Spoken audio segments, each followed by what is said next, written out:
El próximo 15 de agosto tendrá que asumir como nuevo integrante del directorio del Banco Central del Paraguay el doctor Marco Aurelio González Maldonado, quien hoy actualmente es procurador de la República. En la sesión de hoy del Senado recibió el acuerdo constitucional para asumir esta nueva función en la banca matriz.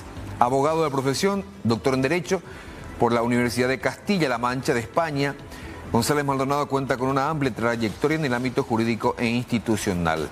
Hasta su designación, como decíamos, se desempeña como procurador de la República y ejercía como vicerrector de la Universidad Nacional de Asunción.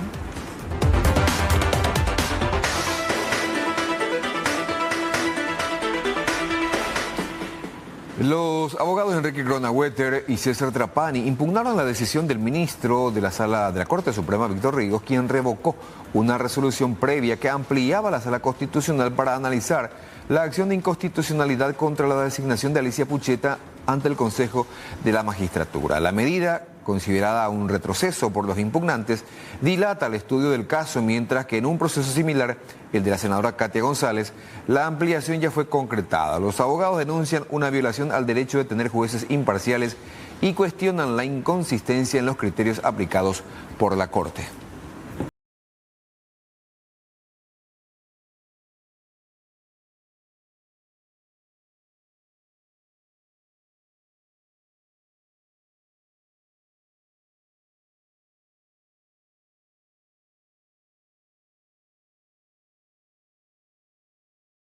El presidente del Poder Legislativo, Basilio Núñez, anunció la instrucción de un sumario administrativo para Martín Cogliola Boxia, sobrino político de la senadora Celeste Amarilla y funcionario del despacho del senador Eber Villalba, ante sospechas de inasistencia a su lugar de trabajo. Durante el proceso, que se prevé va a concluir o deba concluir a los 30 días o 45 días, no percibirá salario. Y de confirmarse la irregularidad, el caso será remitido a la Fiscalía. Basilio Núñez afirmó que actuará como en casos anteriores, como el de los sobrinos de Noelia Cabrera, quienes también fueron sumariados, pero antes de iniciarse ese sumario, ambos terminaron renunciando. Este es el documento, por ejemplo, por el cual Martín Cogliola Boxia había solicitado permiso para viajar a Rusia en febrero del año pasado, del 27 de febrero al 12 de marzo del 2024, por el lapso de 14 días. ¿Y en qué concepto iba a viajar? Por capacitación, para participar en el Festival Mundial de la Juventud y los Estudiantes que se hizo en aquel entonces en la fría ciudad de Sochi.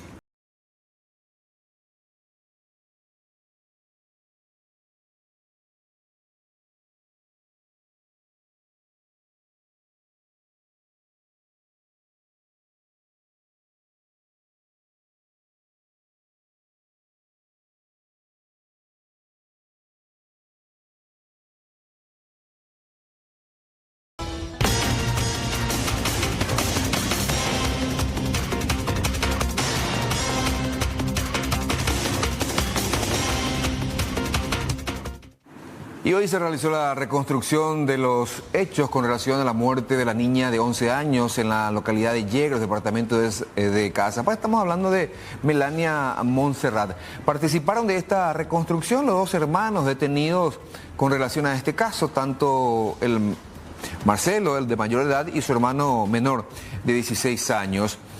Este procedimiento fue autorizado por el juez Claudio Villalba e incluyó la presencia de 13 testigos, entre ellos varios niños que aportaron información clave a los investigadores. También se está aguardando, hay que decirlo, el análisis forense de los teléfonos celulares incautados hasta ahora, incluyendo uno que habría sido utilizado por la víctima y otros pertenecientes a los propios imputados. Pero escuchemos, estas son imágenes de ese procedimiento realizado hoy, reconstrucción de los hechos, con un fuerte dispositivo policial, el desplazamiento de los dos acusados, de los dos imputados, en este caso, ahí vemos justamente siendo traídos en la patrullera que se encarga, en la patrulla penitenciaria que se encarga del traslado de los internos. Repito, ante un férreo control policial, presencia de fiscales, presencia incluso del juez, porque esta reconstrucción se hizo como anticipo jurisdiccional de pruebas. Pero escuchemos la intervención, lo que explicaban al término de esta diligencia los agentes del Ministerio Público. De la ubicación, tanto de ellos como así también de de uno de los sindicados que actualmente se encuentra procesado, el adolescente y el adulto, ¿verdad? Entonces tuvimos una secuencia de acuerdo al horario de despliegue de cada uno de ellos, ¿verdad? Entonces también hicimos el recorrido, apreciamos la distancia de un lugar a otro, el tiempo en el cual una persona llega hasta el siguiente lugar.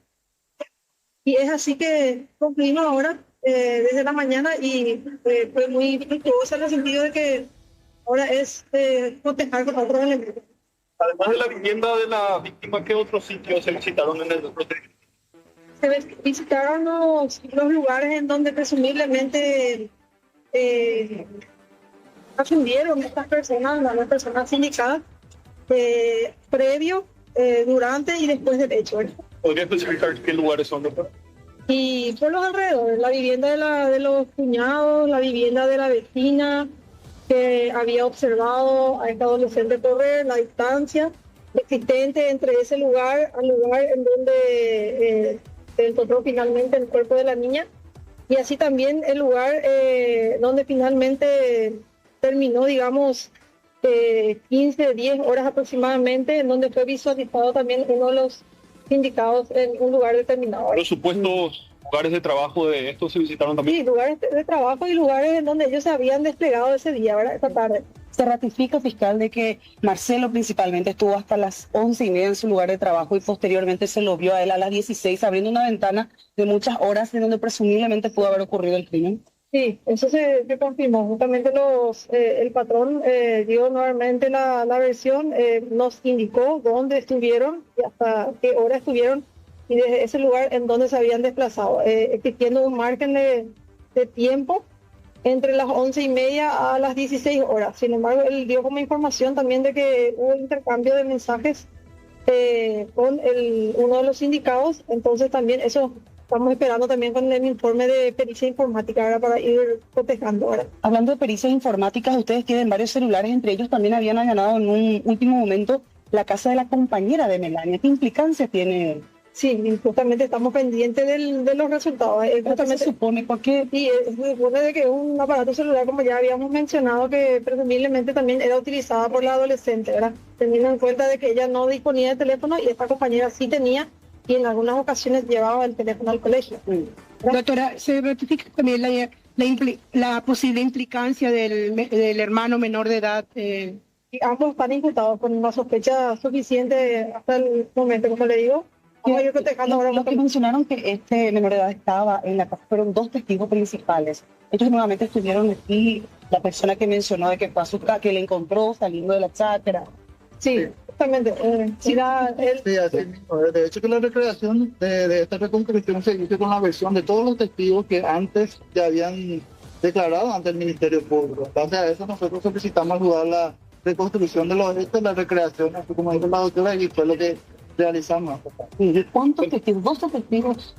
Es aproximadamente entre mayores y menores. Lo más cauteloso fueron que muchos eran menores, eran niños. Eran adolescentes. Los niños al final no participaron por el preso pedido de los padres. Ajá, para no revictimizarlo. Pero lo que juntaron puede sostener la teoría de que ellos son los autores. Que vamos a analizar, así como dijo la colega, tenemos que esto cotejar con otros elementos, esperamos los informes científicos, los resultados laboratoriales, para ir cotejando y ver finalmente quién o quiénes fueron los verdaderos responsables del hecho. ¿Los resultados de los celulares cuándo estaría, fiscal?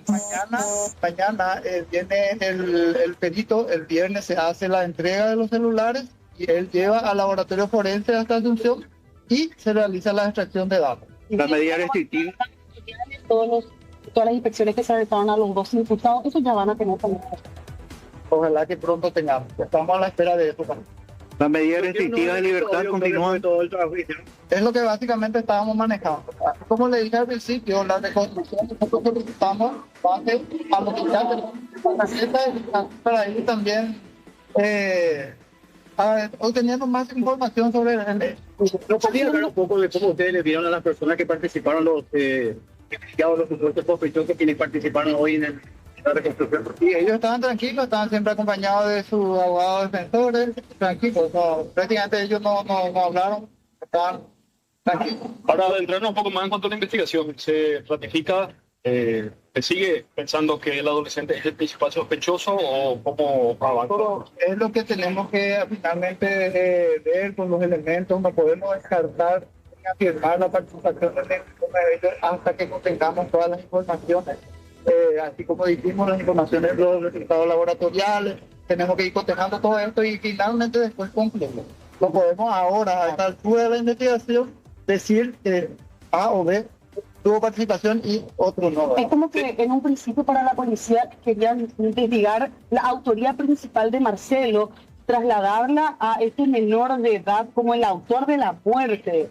Exactamente. Al principio se comentó así, pero nosotros, la parte de los fiscales, en un momento hablamos de ese instituto, en una entrevista con colegas de ustedes, nosotros afirmamos de que la situación procesal, por ejemplo, de Marcelo, seguía tal cual como al principio. No había unos indicios que le vincule a él hasta la fecha del proceso. Para hacer como una secuencia de la hipótesis que ustedes tienen, al mediodía, en este caso el menor de edad se encontraba con ellos, la llevó hasta ahí y ahí probablemente tuvo Marcelo en el lugar alrededor de las 12:40, 13 horas. Según las informaciones que manejamos, hasta las 13:10 aproximadamente Marcelo estuvo en la casa de la abuela. El adolescente estuvo en la casa de la abuela y posterior a eso hay un lapso de tiempo en que tenemos que cotejar con otros elementos para ir concluyendo. ¿Podría llegar a haber más implicados o encubrimientos? No podemos descartar nada. Hay que entender que hoy, hace 22 días que ocurrió el hecho y nosotros estamos avanzando con la investigación. Queremos llegar a buen puerto y que el culpable realmente pague por el hecho. Y el crimen se habría producido entre las 13 y 14 horas. ¿Se redujo ese horario? Presumimos entre las 13:20. Conclusiones finales de este procedimiento. ¿Cuándo tendremos las conclusiones finales de este procedimiento de hoy? Seguimiento ahora se realizó la filmación y tenemos ya, como les digo, justamente cotejando ya con los otros elementos, ¿verdad? La pericia, todo para poder contrastar la información que también hoy surgieron con la reconstrucción, ¿verdad? Gracias. Muchas gracias, compañeros. Bueno, gracias entonces la fiscal Lauri Vázquez, como así también Carlos Ramírez, dando explicaciones en torno a este procedimiento, a esta diligencia judicial que se hizo como anticipo jurisdiccional de prueba, en la zona de Isla Zanca, distrito de Yegros, en el departamento de Casa, para la reconstrucción de la muerte de la niña Melania Montserrat, de 11 años de edad, un hecho que había conmocionado a todo el país por la manera en que la encuentran y por quienes estarían involucrados en su fallecimiento, sus propios parientes, en este caso serían sus primos. Al decir de ambos representantes del Ministerio Público, faltan todavía los informes periciales y por sobre todo los informes de ADN, porque recuerdan que debajo de las uñas de Melania habían los forenses rescatado, extraído restos de piel que van a ser comparados y esas pruebas, esos resultados van a ser fundamentales en la investigación y por qué no también después los informes acerca de la pericia practicada en los teléfonos celulares que fueron incautados en su momento. Bueno, siguiendo con este tema, hablando de este caso, el Pleno de la Corte Suprema rechazó hoy un pedido de informe remitido desde el Congreso en torno al caso de la niña Melania. Si bien existe un interés público al respecto, los ministros sostuvieron que el Poder Legislativo no puede involucrarse en procesos judiciales en curso. Esta es la nota justamente de aquel entonces para intentar saber un poco, informe, dice, de lo sucedido en torno al caso de Melania Montserrat. Después querían saber las medidas adoptadas por el juzgado interviniente durante ese proceso, incluyendo decisiones respecto a la prisión preventiva, una prisión domiciliaria otorgada a Marcelo, justamente que fue bastante criticada teniendo la proximidad en la que vivían la niña y quien supuestamente abusara de ella hace años atrás. Y después también habían solicitado informes acerca de la existencia o no de alguna auditoría interna en curso sobre la labor judicial inicial en este caso. Pero ahora la Corte dice, no tenemos por qué informarles acerca de procesos que están en curso.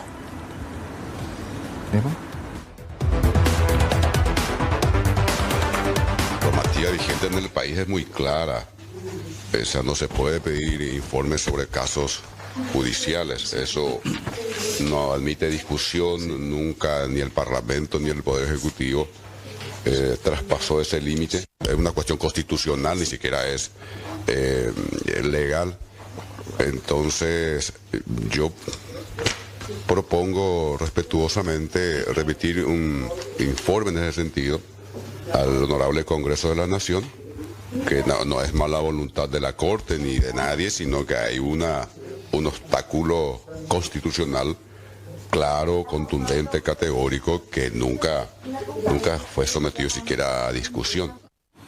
Bueno, vamos a contactar ahora con Santiago Jiménez, quien se encuentra en la zona sur del país.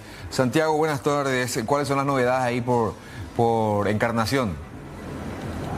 Sí, buenas tardes, Aníbal. Saludo para vos, a toda la gran teleaudiencia. Ahora estamos en la base del grupo motorizado Lince, que se encuentra aquí en el barrio San Francisco, distrito de Camburetá, aledaño a la capital departamental. Estos uniformados lograron sacar de circulación a una presunta descuidista que ya habría coleccionado un par de víctimas en el circuito comercial, sí, en esta ocasión de la ciudad de Encarnación. El actuar de esta mujer fue captado en cámaras de seguridad, lo que valió también como elemento para la investigación a los intervinientes. Vamos a saludar al oficial inspector Robert Benítez, quien es el jefe de esta división aquí en nuestra zona, para saber los detalles al respecto. Oficial, muy buenas tardes.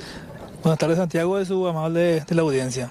Bueno, oficial, ustedes lograron en las últimas horas detener a una mujer quien sería descuidista e incluso también adicta a las drogas.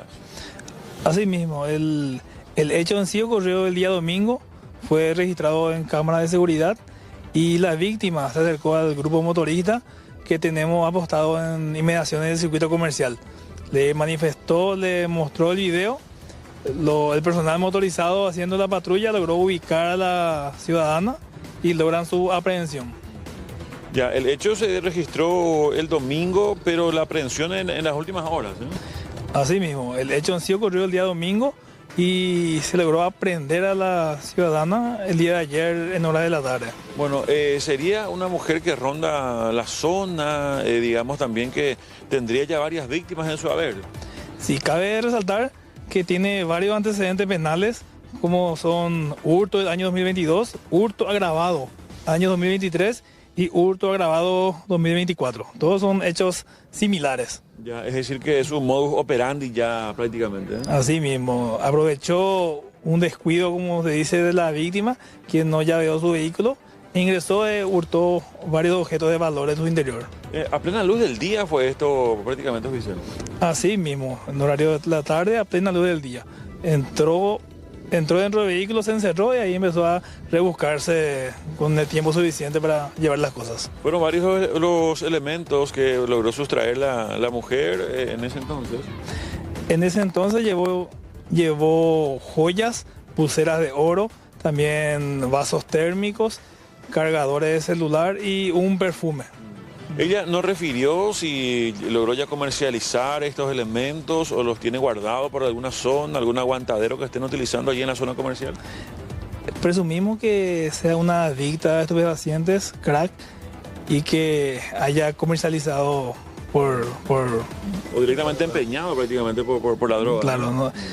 En su momento de su aprehensión no pudimos quitar información que aparentemente se encontraba también bajo los efectos de estas sustancias. Claro, eso le iba a decir porque hay un video también cuando se logra la detención, pareciera que ella estaba ida prácticamente, no tenía noción de lo que está sucediendo aparentemente. Es lo que presumimos, que se encontraba bajo los efectos del estupefaciente crack. Perfecto, bueno, muchas gracias, oficial. A la orden. El oficial inspector Robert Benítez hablando con nosotros sobre la detención de esta joven, muy joven mujer verdaderamente, que lastimosamente ya cuenta con varios antecedentes, pero en esta ocasión logró ser sacada de circulación, Aníbal. Bueno, gracias, Santiago. Antes de despedirte, Santiago, cambiando de tema, ¿qué más se sabe de nuestro cazarrecompensas? ¿Nos volvieron a atacar? ¿Ya la policía intervino? ¿Está haciendo alguna investigación?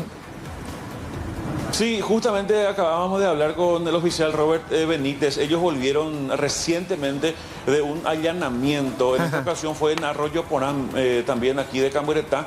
Se mantiene por de pronto la recompensa en 40 millones de guaraníes. Yo traté de contactar con el señor, sería Oscar Zacarías, y me dice que él no quiere hablar. Y al respecto de lo que sucedió esa última vez que estuvimos en contacto, también le consulté sobre lo que dijo la joven, que sería él el que prácticamente lideró esa banda para atacar la casa. Me dice que él tiene pruebas para comprobar de que no estaba esa noche en esa zona, sino más bien estaba compartiendo con algunos familiares, pero no quiso hablar con nosotros todavía. Bueno, se confirmó entonces que aumentaron de 30 a 40 millones la recompensa por la recuperación de la moto. Bueno.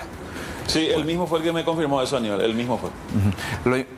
Lo importante es que la policía ya está realizando acciones operativos para dar con esta gente, porque son peligrosos. Gracias, son Santiago. Bastante peligrosos y podría terminar mal. Sí, señor. Así mismo, gracias. Bueno, tenemos que hablar de un accidente que ocurrió en la ruta 3, en la zona de Arroyos Esteros. Me confirma Orlando Maciel, un bombero voluntario que intervino en este hecho, nos va a relatar más detalles. Hola, voluntario, ¿cómo está? Buenas tardes. Muy buenas tardes, Aníbal, a vos y a toda tu audiencia. Bueno, estamos viendo un camión totalmente hecho trizas. ¿Cómo fue esto? Porque vemos tumbado un camión que transportaba, por lo que vemos, granos. ¿Cómo sucedió el hecho? Y estamos hablando de alguna vida, de algún fallecido. Sí, así mismo, estamos aquí sobre la ruta 3, exactamente a la altura de Arroyo Estero, colisión frontal de un vehículo de gran porte contra un vehículo de pequeño porte, en la que lastimosamente estamos hablando de un saldo de 2 personas fallecidas. 2 personas fallecidas. Sí. ¿Las 2 personas fallecidas iban en el vehículo, en el automóvil o uno en cada uno? Son 2 vehículos involucrados de pequeño porte, una sobre el cual había quedado el camión de gran porte, la cual pudieron salir ilesos. No obstante así, los otros, la que chocaron de manera frontal con el camión, quienes se encuentran atrapados, fallecidos dentro del vehículo. A ver, ¿los fallecidos son los ocupantes del automóvil? De una Hyundai Accent. Pero vemos también un automóvil de la marca Toyota, incrustado por el camión. Así mismo. 2 vehículos de pequeño porte y uno de gran porte de los involucrados. Ajá. Estoy leyendo, y usted me va a confirmar, Orlando, ¿es cierto que el camión iba a alta velocidad según los testigos y que una de las cubiertas había explosionado y eso hizo que perdiera la dirección? Sería irresponsable de mi parte de darte algún tipo de hipótesis por lo sucedido. Estamos en plena labor de despeje de la ruta y rescate de los cuerpos.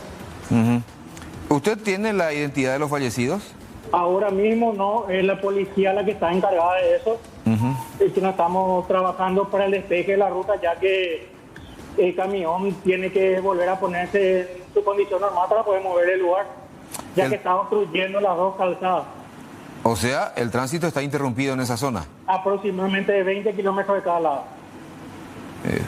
Impresionante, granos. ¿El camión de gran porte venía con dirección a Asunción?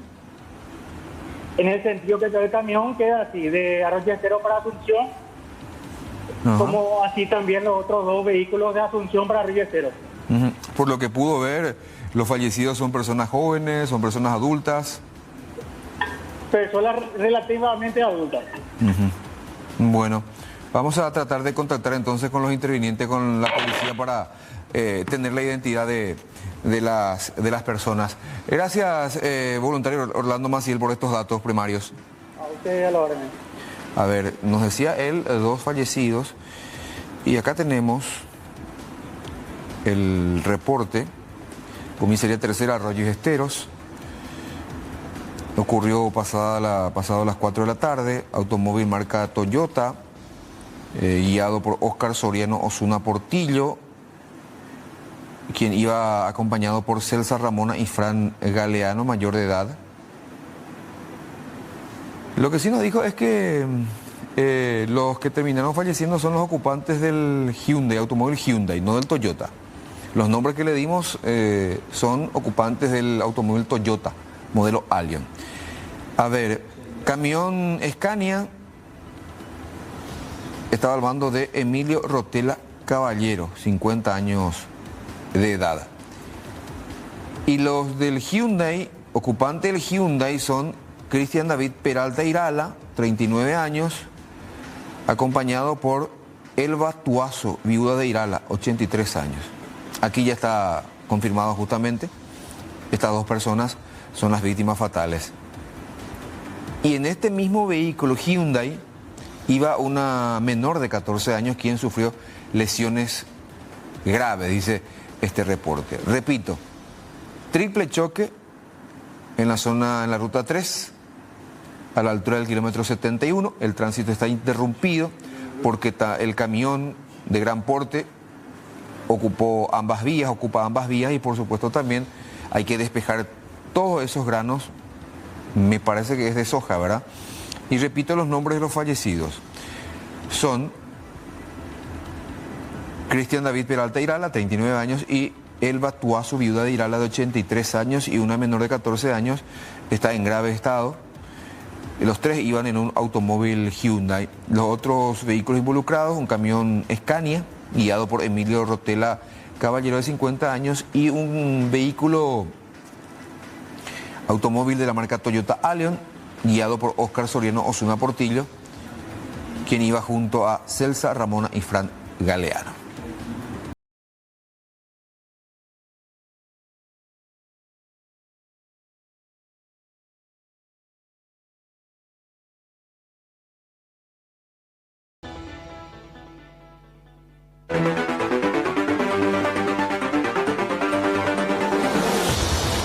Proponen aumentar la pensión a los últimos sobrevivientes de la Guerra del Chaco. Se trata de una iniciativa parlamentaria presentada por el senador Colin Soroka, quien propone modificar el artículo 168 de la ley 7408 que aprueba el presupuesto de la Nación para el ejercicio 2025, en concepto de subsidio de asistencia social a veteranos iniciados de la Guerra del Chaco. Explicó que la iniciativa propone aumentar a 10 millones de guaraníes la pensión mensual para los 3 últimos veteranos sobrevivientes, excluyendo del beneficio a sus familiares. Repito, proponen elevar a 10 millones de guaraníes la pensión mensual que vienen cobrando nuestros últimos 3 veteranos de la Guerra del Chaco.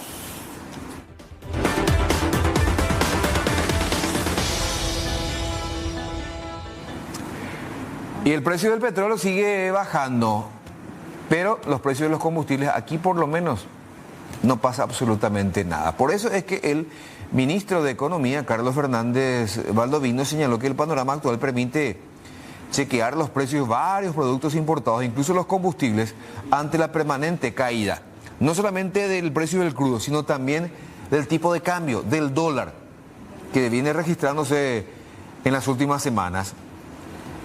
El ministro de Economía y Finanzas compartió en su cuenta de X una reflexión expuesta por la Unión Industrial Paraguaya, y el documento resalta que el tipo de cambio ha registrado una baja de aproximadamente 8% desde su punto más alto, lo que debería reflejarse en el bolsillo de los consumidores. Vamos a ver qué pasa entonces en los próximos días con los precios de los combustibles en sus distintas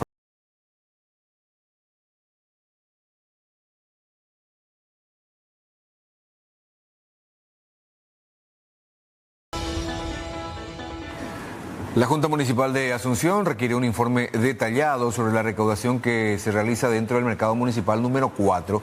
El pedido busca acceder a detalles sobre la recaudación diaria, mensual y rastrear el pago del canon por parte de los permisionarios. Otro punto que contempla el pedido es la lista completa de las casillas y de los permisionarios, ya sea la identificación de los vendedores, el rubro, la ubicación, la superficie ocupada y el número de usuarios que se encuentran al día y en mora con sus tributos. También solicitaron el mecanismo de cobro vigente, incluyendo modalidades de pago habilitadas, registro de recibos emitidos y procedimiento de fiscalización de cumplimiento del pago del canon.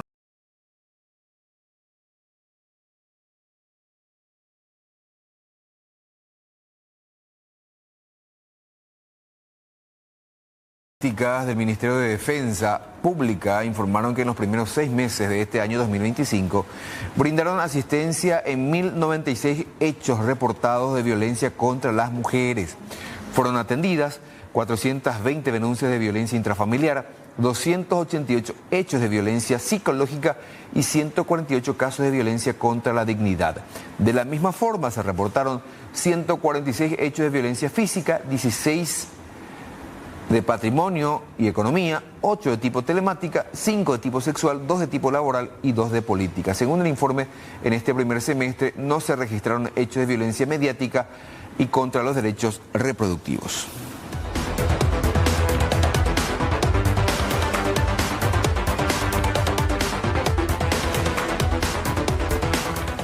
Desde la cartera de Salud Pública y el IPS se encuentran trabajando en la unificación de la lista de medicamentos oncológicos que se administran en centros especializados de ambas instituciones, ya sea Salud Pública como el IPS. Esta medida fue abordada durante una reunión encabezada por la ministra de Salud, María Teresa Barán, con la participación de autoridades también del IPS como así también de Salud Pública. Entiéndase, el propio titular de la previsional, el señor Jorge Brites.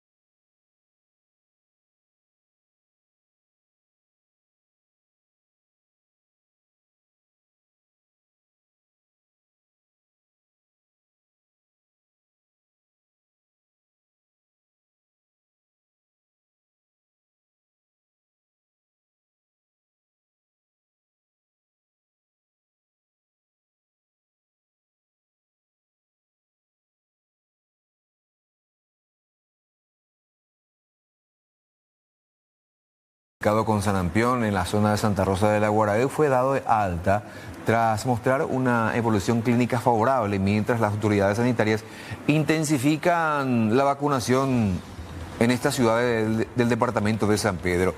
A pesar de las condiciones climáticas adversas, 40 brigadas aplicaron 198 dosis de la vacuna triple viral casa por casa. A propósito, el director de la segunda región sanitaria, Darío Soria, destacó la importancia de la sensibilización comunitaria y la cooperación vecinal para aumentar la cobertura. También se realizó seguimiento a los contactos del niño de 5 años, quien fue atendido inicialmente en el hospital de Santa Rosa y luego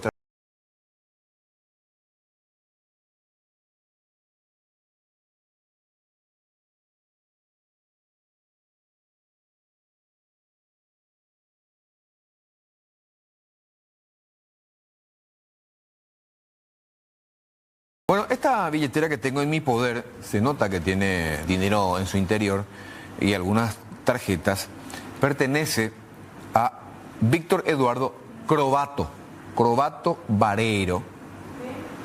Esta billetera fue encontrada por uno de nuestros compañeros de trabajo en uno de los buses de la línea 30.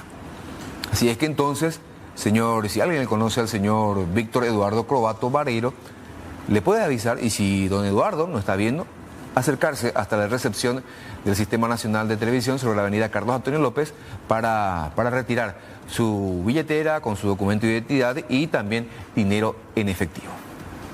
17:51 minutos. Vamos a las informaciones del plano internacional. Las inundaciones causadas por las intensas lluvias sorprendieron a la población del pueblo de Darali, en la India, después de que un torrente de lodo y agua arrasara un estrecho valle montañoso del Himalaya. Al menos 4 personas murieron y alrededor de 100 permanecen desaparecidas, según confirmaron autoridades estatales y federales.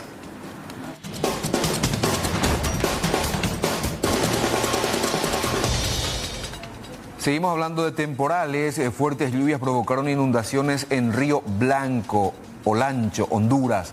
Varias zonas resultaron afectadas por el desborde. Más de 80 comunidades y familias quedaron sin energía eléctrica y puentes de acceso a las ciudades quedaron intransitables por completo. Esto en Honduras.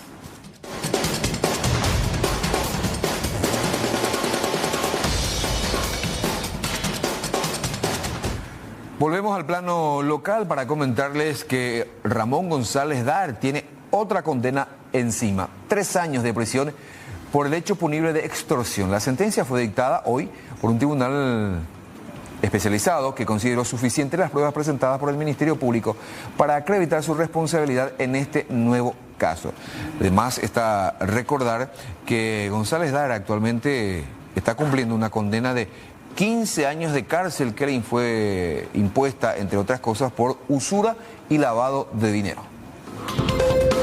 Llegando a un estado de desesperación, realice cuestiones ajenas a su voluntad, ya llegando a su muerte financiera. Y esto es lo que hacía el señor Ramón González Dar por el poder político que él tenía y tal vez el proceso o las cadenas que decía, iniciando, cambiando cheques y primeramente canjeando, vuelvo a decir, cheques, nuevos cheques que tenían un valor superior a la deuda real y posteriormente inclusive la transferencia de inmuebles. Y eso es lo que se demostró en el juicio oral y tomando en el sentido, yo quiero dejar bien en claro, reclamar una deuda está bien, intimar a una persona es parte de un derecho. Pero por eso la ley establece los mecanismos. Ramón González Dar lo que podía haber hecho al tener deudores hubiera iniciado juicios civiles, juicios ejecutivos. Pero ese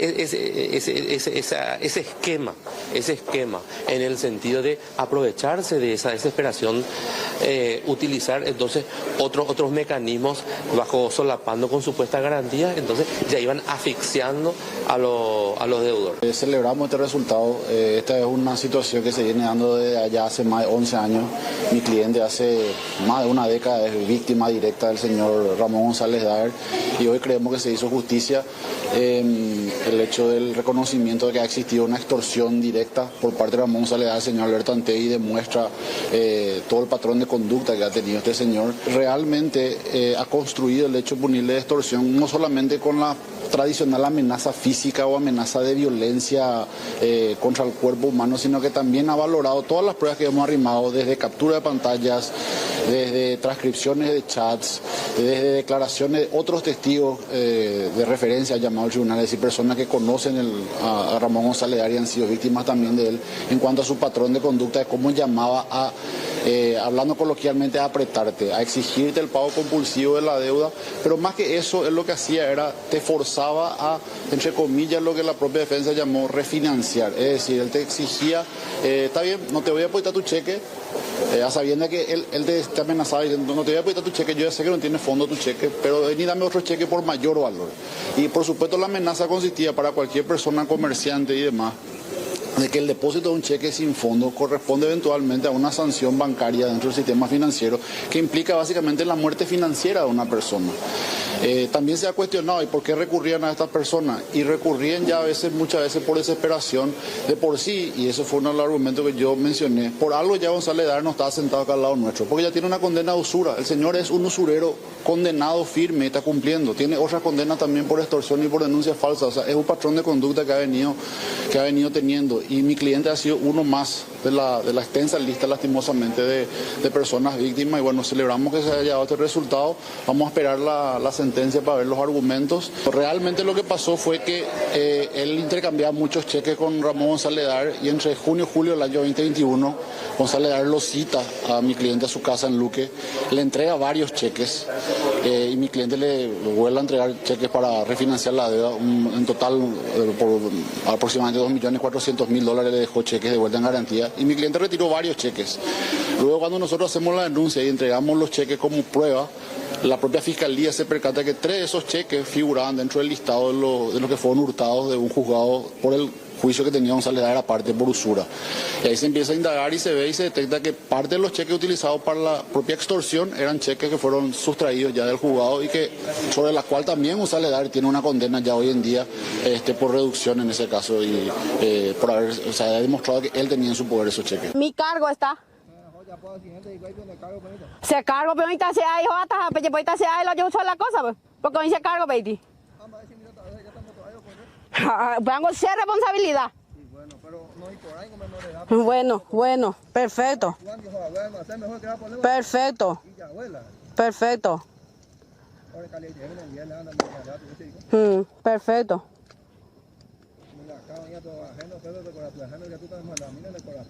Perfecto. Perfecto. Perfecto. Perfecto. Operaron ahí calle, esa se va a matar. Pepe, pues como ahí me vete, verá. No interesa, quien sea. Janila Peyuco para crear ese problemático, ave. Pepe ya, el poco ese.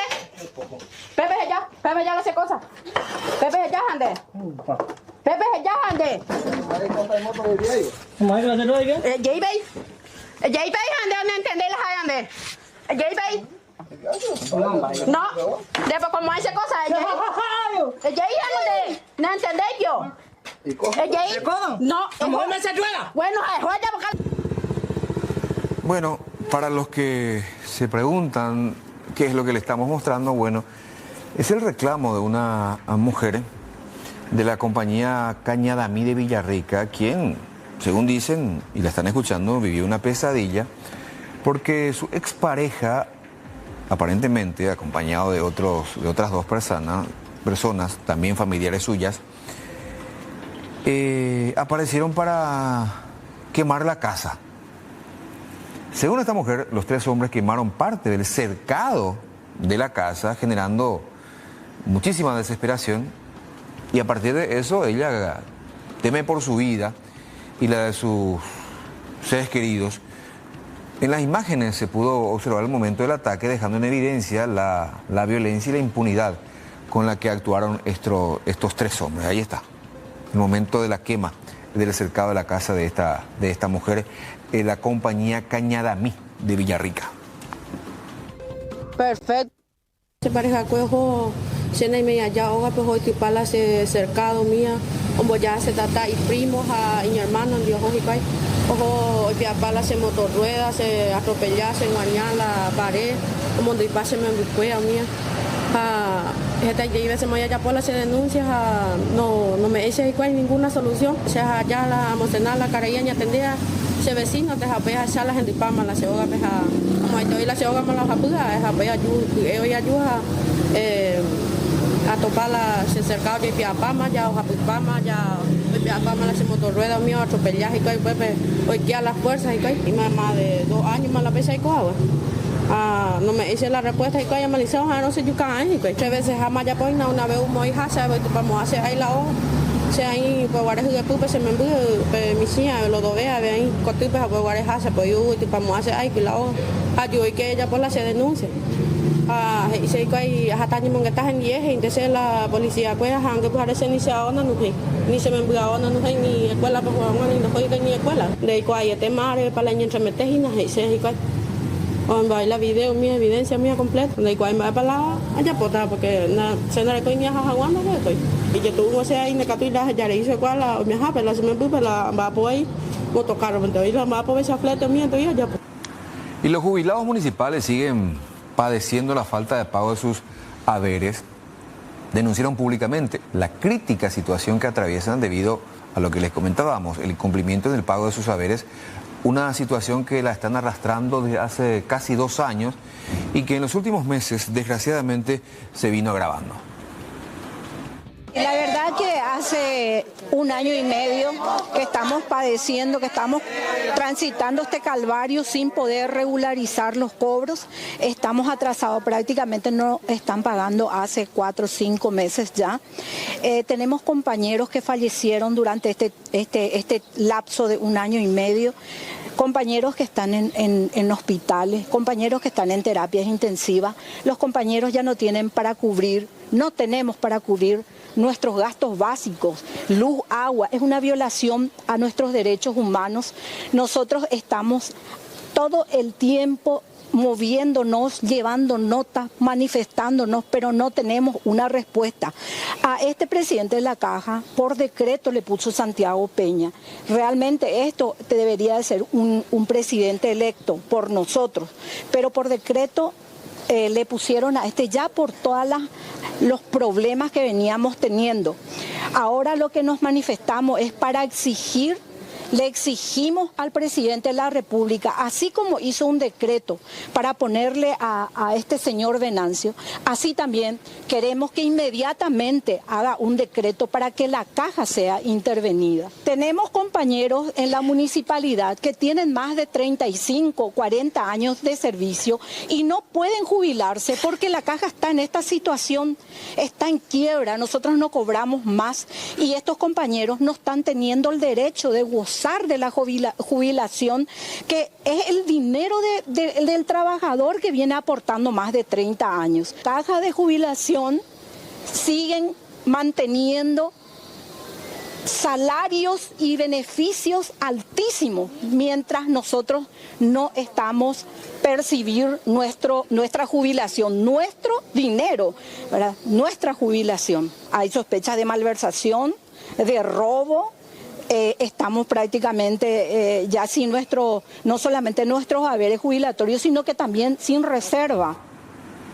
Bueno, hoy el Ministerio de Justicia ejecutó un operativo de traslado de al menos 550 a 570 reclusos de la cárcel regional de Ciudad del Este hasta la cárcel de máxima seguridad de Minga Guazú, a unos 17-20 kilómetros de la capital alto paranaense. Es decir, que de este proceso de traslado participaron policías como también efectivos de las Fuerzas Armadas. Un importante despliegue de seguridad para el traslado de estos 550, 570 reclusos de la cárcel de Ciudad del Este hasta la prisión de máxima seguridad de Minga Guazú.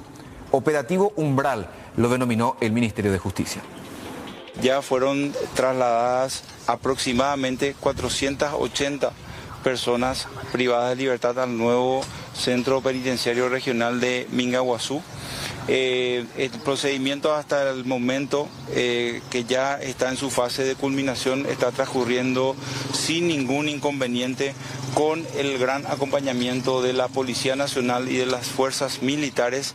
Y lo que se está haciendo ahora aquí es, a cada una de las personas privadas de libertad se le está realizando una ficha médica para tener registrado y corroborado el estado de salud en que se encuentran, y se están tomando los recaudos necesarios para el contacto con cada uno de los familiares para, una vez finiquitado el operativo, informar a aquellos familiares. Como todavía está en curso el operativo, el número final vamos a compartirlo una vez finalizado el operativo, y el motivo corresponde y responde a una política criminal y penitenciaria de buscar los perfiles y tener los perfiles de acuerdo al grado de mediana, baja o alta peligrosidad, y también de acuerdo a los programas de reinserción social que pueden cumplir estos perfiles dentro de la nueva penitenciaría de reinserción social de Minga Guazú.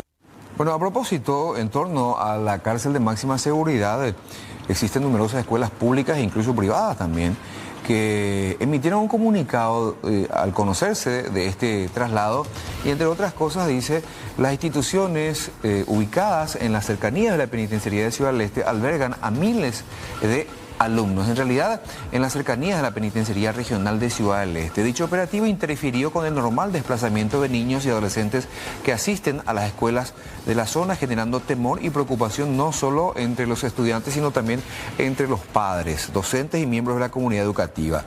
Este tipo de intervenciones representa una actividad de alto riesgo, por ello consideramos fundamental que las autoridades competentes informen previamente a los responsables de las instituciones educativas a fin de permitir la adopción de medidas preventivas.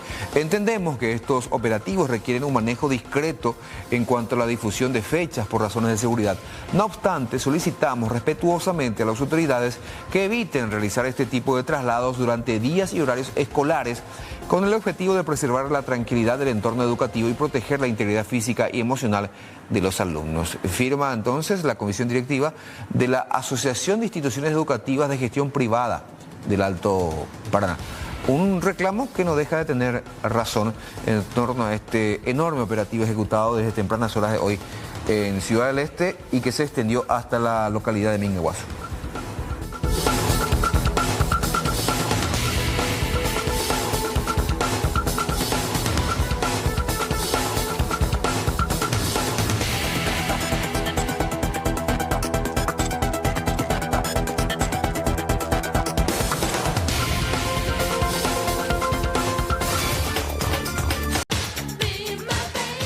que decir que prosigue el juicio oral y público al suboficial de policía, Oliver Lescano, y a su pareja, Ada Aracé Ruiz Díaz, quienes están acusados del asesinato del sargento de la Fuerza Aérea, líder Javier Ríos. Este hecho había ocurrido en enero del 2023.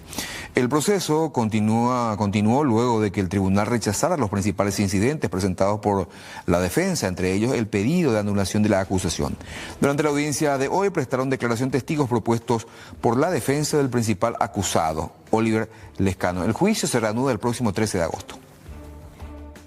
Cuando vivió con su tío Gerardo, ¿tuvo algún problema él, alguna queja de su comportamiento? No. Señor, díganos, ¿en algún momento la policía se fue a su casa a pedirle la entrega de algún arma de fuego? Sí, se fue y le entregó mi señora, Sonia Galeano.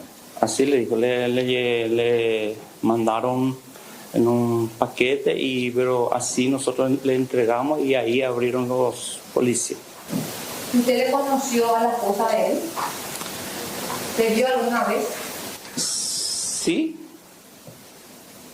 le conozco después de casar ya de mi hijo. ¿Cómo? ¿Después de casarse? Sí. ¿Y dónde le vio? Y se fueron a visitarnos. ¿Puede describir el comportamiento de él? Un adolescente, cuando es un niño, adolescente, joven, alegre, era divertido, muy cooperativo, muy amable, muy solidario, era muy buen compañero, muy respetuoso. Sí, cada vez que se iba, él compartía, se iba incluso en los San Juanes que hacía la escuela, en los partidos que organizaban los clubes ahí. Se integraba muy bien con sus compañeros, iban, compartían. Siempre se iba a visitarnos a todos. Creo que vamos bien, está avanzando. ¿Ustedes qué esperan? Que esto que avance rápido, que no haya incidentes en esta situación y que se logre la justicia que ustedes están buscando. Sí, y es lo que esperamos. Lastimosamente, muchas veces tendremos que viajar porque yo pensé que iba a ser continuado, pero el tribunal es el que decide. Y la semana pasada, por ejemplo, se hizo 2 veces y en esta semana es que una vez nomás y ahora ya nos da otra fecha otra vez para la próxima semana. Y lo que nosotros esperamos es que sea condenado con la máxima pena que se merece, ¿verdad?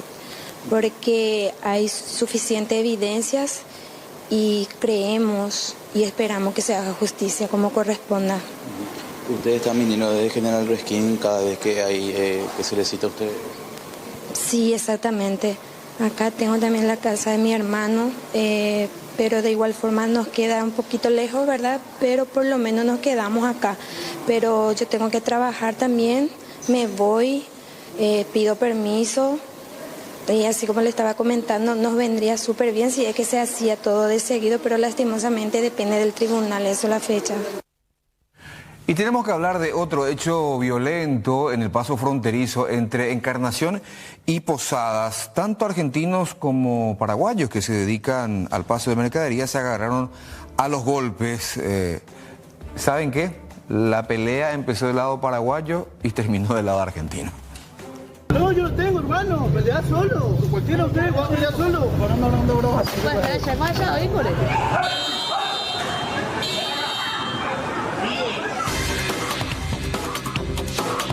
Una pelea que trascendió fronteras, empezó en Posadas y continuó aquí en Encarnación, entre paseros argentinos y paraguayos que se agarraron a golpes. Según testigos, este tipo de peleas se registran constantemente en la zona fronteriza.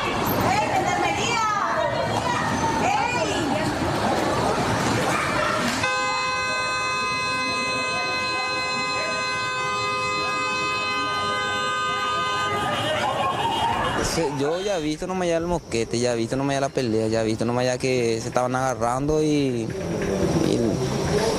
Se notaba que eran argentinos y paraguayos. Argentinos y paraguayos. Por un roce, creo que era por un roce en la moto nomás, y de ahí empezó todo el conflicto. La moto con moto. Sí, moto con moto, y ahí comenzaron todo el conflicto. Serían por el paso, ¿verdad? Y por el, aparentemente, según como se comentaron acá, por el paso, por el tema de... Pero se ve que tenía ya los conflicto, por eso lo que se agarraron así, con mucha ira, con mucha violencia.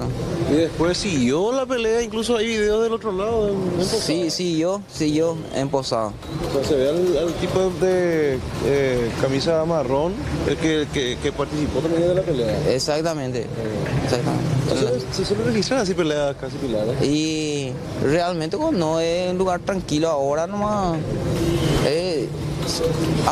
presentamos todo esto, no.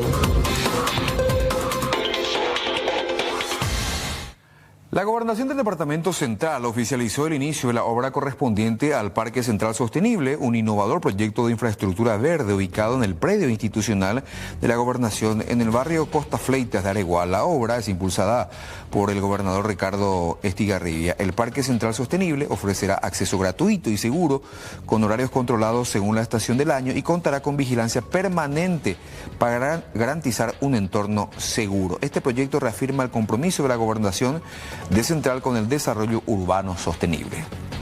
Realmente esta propiedad es de la Gobernación de Central, como ven, es aproximadamente 8 hectáreas, en el cual anteriormente se le daba uso, le daban uso los productores de Areguá de la parte de frutilla. Nosotros le reacomodamos a esos productores allá un poco más pasando el centro de la ciudad de Areguá, en una propiedad donde la Gobernación tiene como 10 hectáreas. Y queremos hacer algo útil. Este proyecto también, que es un proyecto muy importante, en el cual le va a dar mucha identidad y le va a dar mucha funcionalidad a la ciudad de Areguá, que es una ciudad que es la capital departamental 1, y también le faltan lugares atractivos para los ciudadanos del departamento central. Esta va a ser una obra donde va a encontrar un lugar para caminar, va a haber zona de recreación, zona de área deportiva, va a tener cancha de fútbol, cancha de tenis, cancha de básquetbol, fútbol de salón, o sea, de diferentes tipos de actividades deportivas, que para nosotros es importante también darle esa oportunidad a la gente, a las personas que necesitan de esa infraestructura para realizar algún tipo de deporte. Y esto arranca el lunes ya, hoy se hace la palada inicial y entre que se instalan, yo creo que el lunes ya estaría arrancando ya la obra. Vamos a esta noticia de los últimos días y que hoy de vuelta fue información en el Senado porque habló la legisladora Noelia Cabrera. Justificó la contratación de sus sobrinos en el Congreso alegando que tuvieron la suerte de ser seleccionados por sus capacidades. Sobre las ausencias de sus sobrinos, señaló que no es necesario asistir ni marcar presencia, para cumplir tareas como el envío de gacetillas e invitaciones, ya que el espacio en el Congreso es muy pequeño y se puede trabajar de forma remota.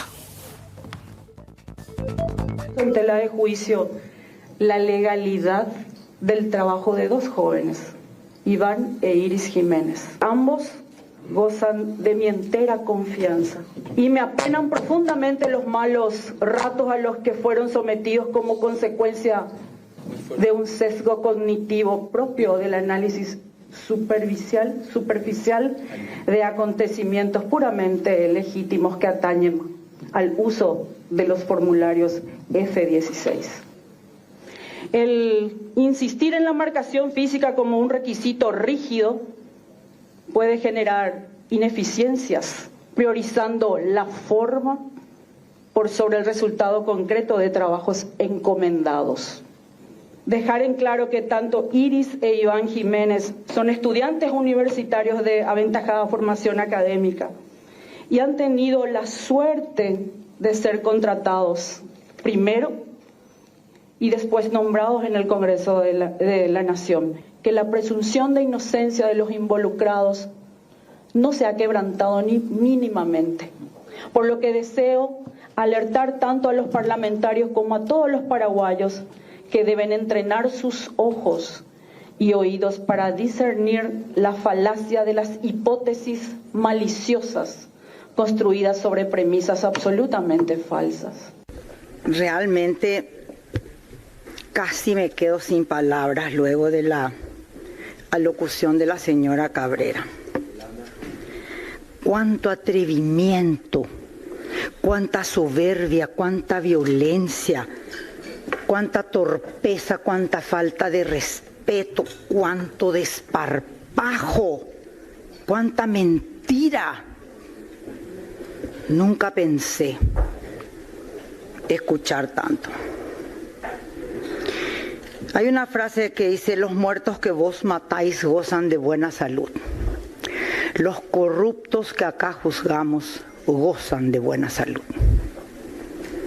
Señora Justicia Cabrera, cúbrete el rostro, rompe tu espada y márchate cubierta de ignominia y de vergüenza. Busque en Google de quién es la... Dice la Biblia: tire la primera piedra aquel que no tenga pecado. Somos personas humanas, pecamos. Seguramente hay instituciones que están peor que esta, pero que no son también tan perseguidos como nosotros. Y yo te digo, fuerza, que nos miremos en los ojos, que nos saludemos, que nos respetemos, que no seamos enemigos. Nadie somos más que nadie. Todos somos iguales ante Dios. Por si no la conozcan, la última en hablar es la senadora Hermelinda Alvarenga de Ortega. Hablando del Senado, hoy la Cámara de Senadores aprobó la Ley de Protección de Datos Personales con modificaciones en el artículo 24, introduciendo salvaguardas para mantener el acceso a la información pública conforme a las leyes de transparencia vigentes, aunque la nueva versión representa una mejora frente al texto original.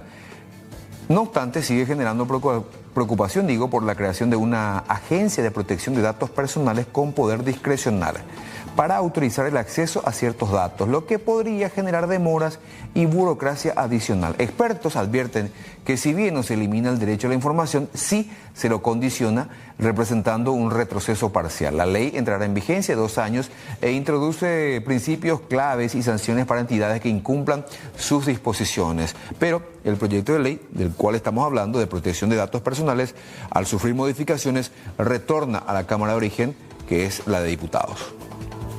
Vigente en la República del Paraguay. Dicho artículo se mantiene en la versión aprobada en diputados.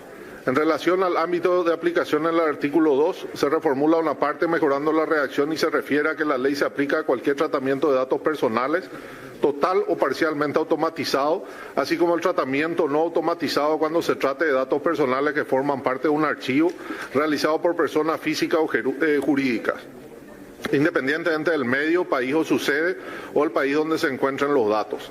En el apartado de definiciones, artículo 3, en relación al texto aprobado en diputados, se agregaron y precisaron términos como: se mejora anonimización, medidas para impedir o dificultar la identificación o reidentificación de una persona física. Se mejora transferencia internacional de datos, se refiere a la transferencia de datos personales de 2 o más personas cuando al menos una de ellas tenga jurisdicción fuera del Paraguay. Igualmente se ampliaron y detallaron más los principios generales de protección de datos personales, esto en el artículo 4. En el texto aprobado en diputados, cada principio se encontraba en diferentes artículos y actualmente los principios se encuentran como inciso en el artículo 4. Se agrega el principio de limitación de plazo de conservación. No podrán conservarse o mantenerse los datos durante más tiempo del necesario para los fines del tratamiento. La agencia va a establecer los plazos correspondientes. Se mejora la redacción en relación al principio de confidencialidad. El título 2 se refiere al tratamiento de los datos personales. En el capítulo 1 se mejora lo relativo a las bases legales.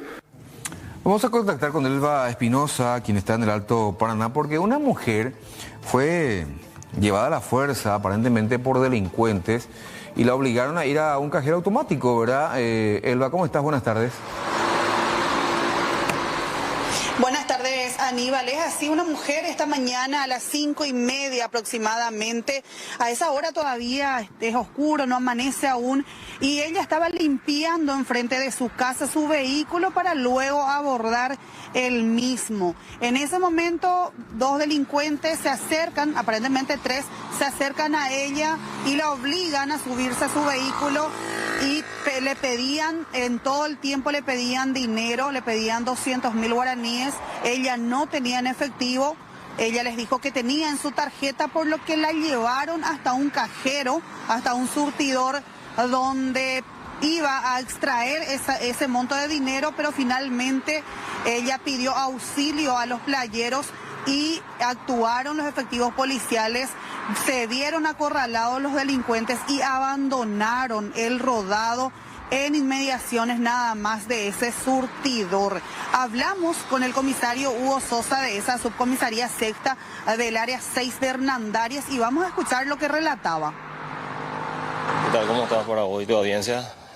Asimismo, el día de la fecha, la víctima refiere que se encontraba enfrente de su vivienda limpiando su vehículo, interín que aparecen dos sujetos con aspecto medio sospechoso, donde primeramente le pide dinero en efectivo, ya que la víctima no tenía consigo nada.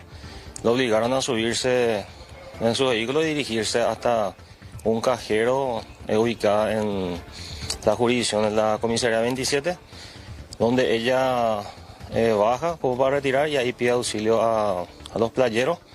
Una vez eso ya activamos protocolo de seguridad que implica el cierre de todos los puntos de salida y entrada de la jurisdicción correspondiente a Hernandarias. Ya prácticamente las 5 comisarías que estamos dentro del radio de la jurisdicción de Hernandarias cerramos todos los puntos y aproximadamente una hora después se vieron obligados estos individuos a abandonar el vehículo. Ella en ese momento se queda ahí cuando pide auxilio y los sujetos llevan el vehículo o la alzan nuevamente. Asimismo, ella baja, el vehículo queda y pide auxilio a los playeros ya llaman a la patrullera de la comisaría 27. La patrullera comisaría 27 nos llama a nosotros y ahí activamos el protocolo de seguridad. Interín, ellos fueron con el vehículo. Asimismo, ellos fueron con el vehículo y gracias a que activamos protocolo de, como te dije, de seguridad, ya implementado con la verificación de los vehículos, con la característica proporcionada por la víctima, presumimos que ellos se sintieron obligados y abandonaron el vehículo en una parte boscosa. ¿Cuánto le pedían, comisario? Refiere a la víctima que 200.000 le pedían, ¿verdad? Y como no tenían, supuestamente le dijeron que supuestamente iba a tener alguna tarjeta, ¿verdad? Y ahí fueron y hasta el cajero donde te comenté y donde ella pidió auxilio y en menos de una hora pudimos recuperar gracias a la rápida reacción de todos los personales de la jurisdicción de Hernandarias. ¿El vehículo estaba vacío o estaba completo? ¿Cómo estaba el vehículo? ¿Cómo encontrarlo? La víctima es Miguela Zoraida Galeano. La mujer vive en el área 6 de Hernandarias cuando fue atracada por estos malvivientes. Los efectivos policiales manejan de que serían personas adictas que viven en asentamientos y estarían ya tras las pistas de ellos. Por suerte, el vehículo automóvil de la marca Toyota tipo Auris, chapa AAJA 997 de la mujer fue recuperado y en su interior, de su interior no llevaron nada, estaba totalmente cerrado el automóvil al momento en que los efectivos policiales intervinieron, recuperaron y le entregaron al Ministerio Público para que ella pueda gestionar y recuperar nuevamente. Bueno, gracias Elba, buen resto de jornada. Gracias. Bueno, atención con esta invitación que le vamos a hacer porque el viernes vamos a tener una jornada de vacunación aquí en la explanada del Sistema Nacional de Televisión sobre la avenida Carlos Antonio López a partir de las 7:30 hasta las 11 horas. ¿Y cuáles son las vacunas disponibles? La antisarampionosa, tanto para adultos como niños, la antitetánica, también vacunas contra la influenza y también la vacuna anti-COVID. Repito, de 7:30 de la mañana a 11 horas el viernes aquí en la explanada del Sistema Nacional de Televisión sobre la avenida Carlos Antonio López, una jornada de vacunación.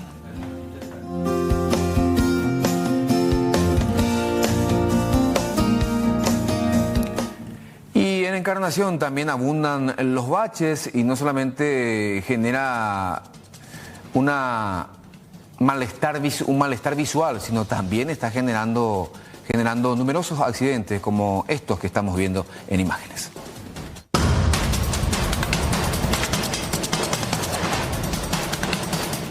Este bache representa cómo se encuentran las calles en Encarnación, destrozadas, destruidas y sin un interés de las autoridades para poder mejorar esta situación. Este bache fue el que provocó un nuevo accidente aquí sobre la avenida Irrazábal, cuyo conductor se salvó de milagro tras desviar este bache y posteriormente chocar contra un árbol.